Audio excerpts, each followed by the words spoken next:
Oh, hello there. What's going on, guys? Bud Elliott here with the Nolecast instant reaction. Make sure you like the video if you are watching live. Got a lot of stuff going on today, but really, I was obviously excited. Got the Noles on the main screen. Pretty fantastic time there today. Florida State 41, Syracuse 3. Just a dominant effort by Florida State. I mean, you're 17 and a half point favorite in this ball game. You win by 38, and it could have been a little bit more. You know what? Some of that has to do with Syracuse. When Graham and I talked, and we did the preview, said, look, this could be a bit of a get to your corner game for Syracuse, right? They are pretty dinged up, and they have had some difficult times. And my thought was, how much are they really going to run Garrett Schrader? A lot or a little bit, because that's a big part of their offense, because they don't have a lot of their weapons. I mean, Jones for them warmed up, but didn't play. And obviously they don't have Gadsden and Pena. But they got Valari back, and I thought, Hatcher was a nice weapon. And LaQuint Allen's obviously a really good running back for them, as we found out. And you held these guys to 261 yards, 3.9 yards per play.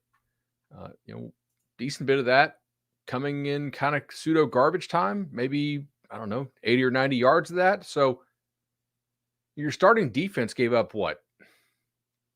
2 drives, both which ended in field goal attempts.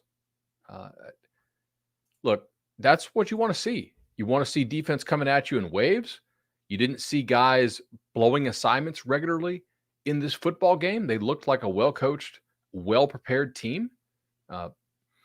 The only real gripe I have about the defense, honestly, is a little bit of tackling. That's kind of it, guys. Like, just to be straight up about this, how many first downs did Syracuse have? What, 12? You had 22. There wasn't a lot of. I don't know. I thought for the most part Syracuse earned it, like, by a guy making a really nice play. After the catch, the swing pass to LaQuint Allen would be one that I think you can point to. You got to play a whole lot of young guys in this. 6 tackles for loss on the day doesn't seem to be a high number. But remember what we said in the preview. This is why you got to listen to the preview. Look, Syracuse tries to get the ball out quick. They're not going to give you an opportunity to get 14 tackles for loss or 12 sacks or what have you, because they're trying to get the ball out quick.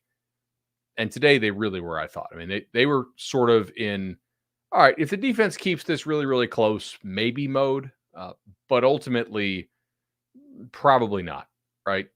Only running Garrett Schrader. How many design runs for him today? 3? Now, part of that's because you definitely played the quarterback keep and you made him hand the football off. But Syracuse was not, they were not in a hurry to get their quarterback hit when they have games coming up that are, just more winnable, right? I think we could say. Controlled the football game really from start to finish. I looked at the half. I'm like, all right, what does Syracuse have? 80 or 90 yards at the half? I don't have to guess. I can just look it up right here. Here we go. Syracuse had 97 yards at the half. You had 260. I mean, being up 17-3 was about the most unlucky score that you could possibly have for how the first half played out. And so I was pretty confident they would go and finish off the blowout there in the second half. Just hats off to the defense. A tremendous defensive effort here on the day. I mean, that was Syracuse quarterbacks were 11 of 30 for $128. 30 passes, $128. And the success rate obviously is going to be even lower when you factor in success rate per drop back, because you did have the 3 sacks and several scrambles that were not successful scrambles, to be sure. You successfully defended the trick play, right? They had a throwback to the quarterback. It went for 9 yards, I think. So, yeah, I was extremely pleased by the defensive effort on the day. I mean, just that's kind of what I thought you needed, and you went out and did it. It was a little bit better than I thought. I thought Syracuse would score something in the teens, and they just did not, right? They managed to score 3 points, and they had a field goal that didn't work, obviously. So really nice job, defensive line. I thought rush lane integrity for the most part was pretty good too.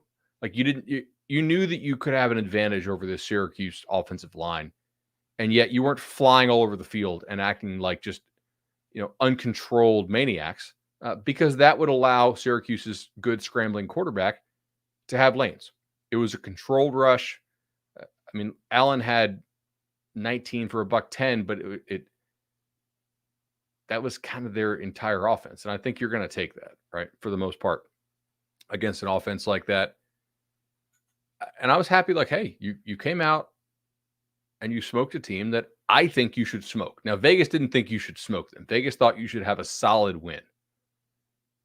You smoked these guys. To me, like, that's an encouraging sign, man. I think it says something about where this team is, and I think it says something about where this team, could be going.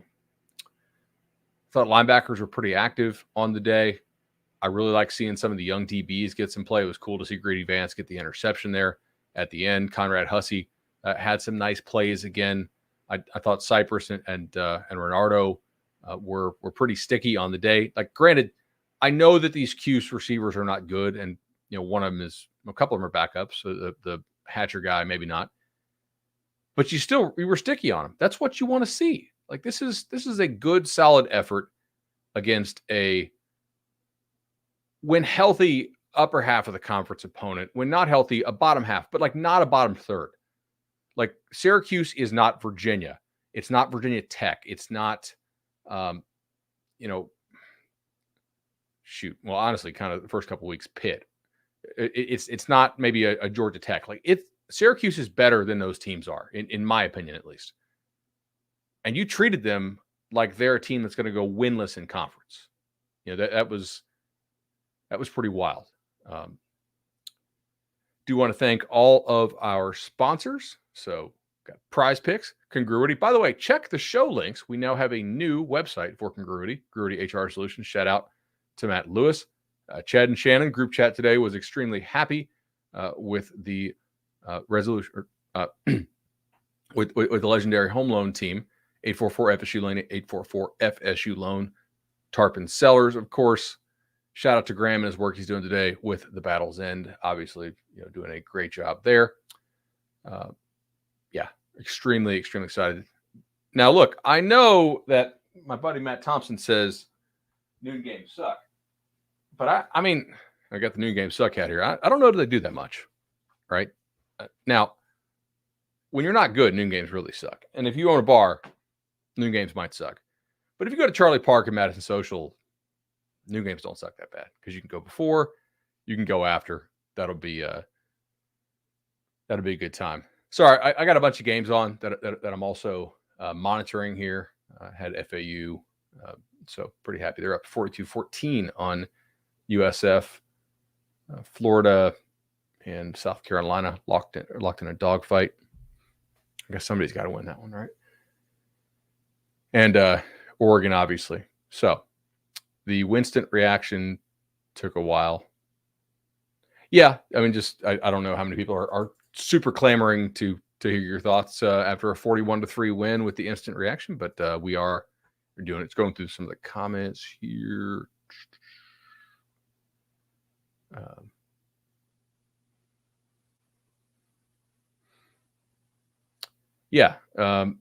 right. Seems like we got a pretty nice little crowd. Couple last comments on defense. I thought Walker had a nice game. I thought Lundy played with good effort and good physicality, because they knew that that Syracuse was going to try to get the ball out quickly. They did a great job of getting their hands up and batting down passes. How many passes got batted today? Like one per quarter? It's some of the little things, right? When you make those adjustments in game, you realize, hey, they are not taking deep drop backs, okay? The only time they're really doing that is off play action. The ball's coming out quick. It's coming out quick. Get the hands up. Pat Payton, I think, batted another one. Lundy definitely got one. So Quality effort there. Let's talk a little bit about the defense here, or excuse me, about the offense. I I was actually kind of impressed. Syracuse is a bit of a tricky defense. I do think you have better personnel than they do, but you moved the ball extremely consistently. Your success rate on the day was pretty high. 56% rushing success rate is really good. Uh, I thought Jordan, for the most part, was on point. He had a couple misses, but uh, without Johnny Wilson in there, they are trying to take away Keon Coleman, which I'll get to because trying and doing are two different things. But they had times in which they got Bell and Benson open, and you get one-on-one matchups of those guys who are pretty special athletes, and Jordan hit him. And you guys know, like, I don't think Jordan's like a first-round pick type quarterback, despite all the nonsense from RG3 and whatnot on the broadcast. But, man, I thought he did a nice job of throwing to guys who were not Keon today. I know Keon had 11 targets, that's a lot, but he's a stud, and you're not going to have him next year, so feed him. But, Bell and Benson got what? Bell got 6 targets. Benson got 4, so 10 targets to those sort of secondary type targets. And, what do they have? 4 or 5 drops between them? You're going to feel a little bit different about the offense. The offense, which, by the way, put up 535 yards and 7.3 yards per play. If those guys catch the ball to keep the chains moving. Now, not all of the drops into drives, but, if you are, they basically just had like 2 4th down stops that make you feel completely differently about this game, which Florida State's a team that does the analytics correct. They are one of the highest graded analytics teams out there in terms of the correct decision. Consistently making the right decision increases your chances of winning football games. Okay? Over the long term, you're going to win more games than you lose by taking that extra 1%, 2%, 3% win probability added by making the right call. It doesn't always work out, okay? But punting does always reduce your chance over the choice because you don't know if you're going to make it or not, right? Mike does a pretty good job with this, and I think he's one of the highest graded coaches out there in that. So, just ask yourself here, how much differently do you feel about this game because of 2 4th down failures, one of which came in the red zone? Probably a lot. You have 73 plays to think about on the offense. The last of which was a kneel down by Tate Rodemaker. So got to think that maybe in Coral Gables they're watching that one. Who knows? You ran 73 plays. You allowed 4 tackles for loss to a defense which is typically pretty aggressive and typically pretty good at getting into the backfield. 2 sacks overall. Look, was it a dominant effort by the offensive line? Not every time, but I thought generally you did what you need to do. You're not Georgia. You're not Michigan. You are Florida State. You have a veteran, but not real talented offensive line. I thought they did a pretty good job today of not making communication errors. Are they getting more comfortable? You're still rotating in a whole lot of bodies as guys get back. You spread the ball around to a lot of different backs and to receivers. That was cool to see Toa Philly break off that 50-yarder for the score. Destin Hill got in on the act today as well. Darion Williamson. How about Hakeem Williams? Like Hakeem High Gear Williams. That was, he turned on the Jets, man. That was great. Looking at and by the way, had been blocking pretty damn well before that. So it was cool to see if you guys, I'd never played receiver, but if you played O-line, you've heard the receiver group, no block, no rock. Good to see Hakeem block and then get the rock. That was pretty solid. This is kind of what you wanted. It's what we talked about in the preseason. Can you get the ball spread around to these guys? Can you find ways to get more dudes into the ball game, get them reps? CJ Campbell got a carry, do span. Jaheim Bell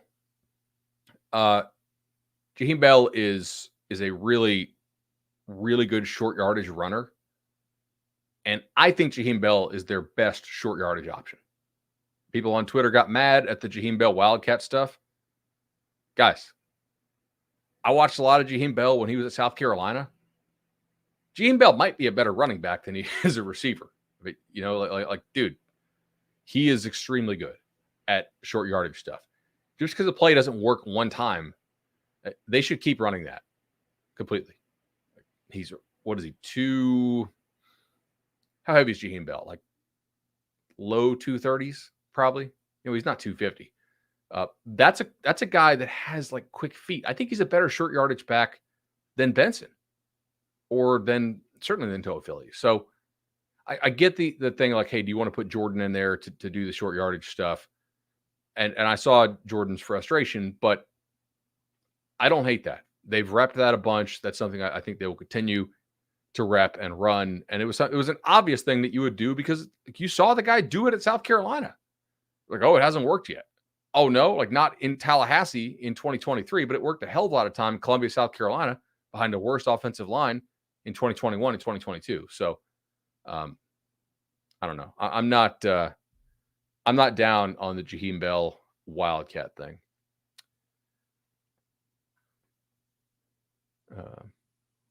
That's a dumb take. Okay. Maybe it is. We'll see. Sorry, I'm just going through some of the chat here. Look, you took care of business.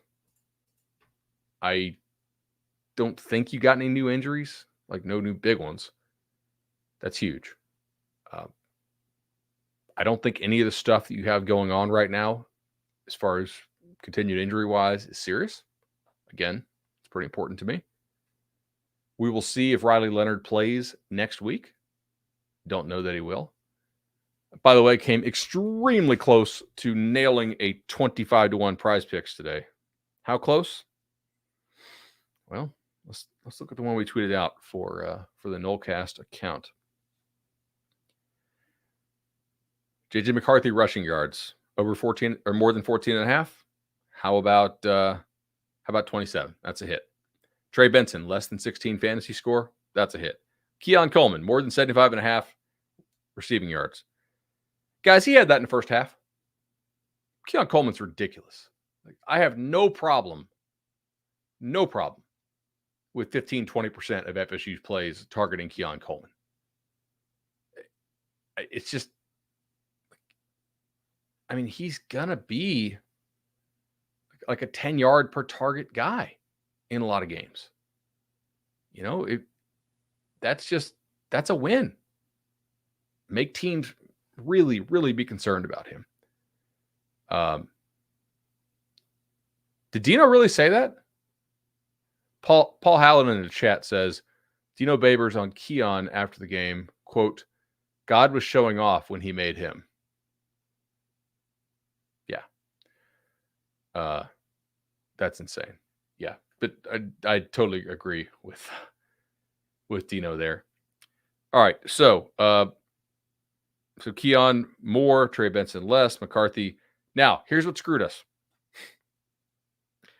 LaQuint Allen, less than 15.5 fantasy score. LaQuint Allen didn't score a touchdown. That's generally how you win the fantasy score. He had 15.6. I think we need to petition the ACC for like an adjustment on this. 15.6, not 15.5. It was still fun. Still have a chance to get the 2-for-1 there on that one. Still obviously way up on the season. But yeah, pretty annoying. Oh gosh. Yeah, apparently Dino did say that. The chat said I did not watch Dino's post game, but that's pretty cool. Look, overall a solid day. I like the fact that Rodemaker was able to get in there and throw the football. Get your backups reps in these games, and to be able to do it when you're a 17.5 point favorite or 18 point favorite, not like a 30 point favorite, that's a big deal. You know how much Miami was favored by last week? 19. Basically the same that you were this week. You took care of business in a conference football game. against a better team. You outgain the opponent by almost 300 yards, almost double on a per play basis. Game never in doubt, start to finish. Is it super, super clean? Like, if you're somebody who's like, man, I really think this team is like a national title team, are you like, damn, like they're not taking that step? Sure. But like, God, this is the best team they've had in a good long while in Tallahassee, guys. And I think we should really enjoy it, appreciate it. Like, this is a fun team to watch. They're explosive. They play hard, and I'm enjoying this. So we'll watch more about this.